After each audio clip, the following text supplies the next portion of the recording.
સુરત કલેક્ટરને ગૌરક્ષા એન્ડ પર્યાવરણ સંદેશ ચેરિટેબલ ટ્રસ્ટ દ્વારા અપાયેલા આવેદનપત્રમાં જણાવ્યું હતું કે અમે ગૌરક્ષકો અવારનવાર કતલખાને જતા પશુઓની ગાડીઓ પોલીસને સાથે રાખી પકડી પાંજરાપોળમાં પોલીસ મુદ્દામાલ તરીકે ઉતારે છે. જો કે કેટલાક લોકો કોર્ટમાંથી ઓર્ડર લાવીને પાંજરાપોળમાંથી પશુઓ છોડાવી જાય છે. જેથી હવે પાંજરાપોળથી બનતા તમામ પ્રયાસ કરવા અને કયા કારણોસર પશુઓ છૂટી જાય છે તે અંગે તપાસ કરાવવા સહિતની માંગ સાથે આવેદનપત્ર આપી રજૂઆત કરાઈ હતી. મારું નામ જયભાઈ પટેલ છે.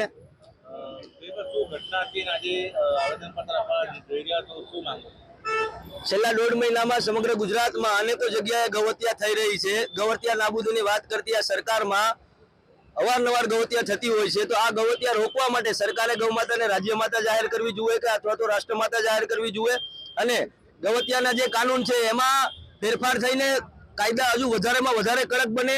એક કરતાં વધારે ગૌહત્યાના કેસમાં સંડોવાયેલા કસાઈઓને ગુસ્સી ટોક હેઠળ કાર્યવાહી થાય, આવી અલગ અલગ પ્રકારની સરકાર પાસે, કલેક્ટર સાહેબ પાસે માંગ હતી.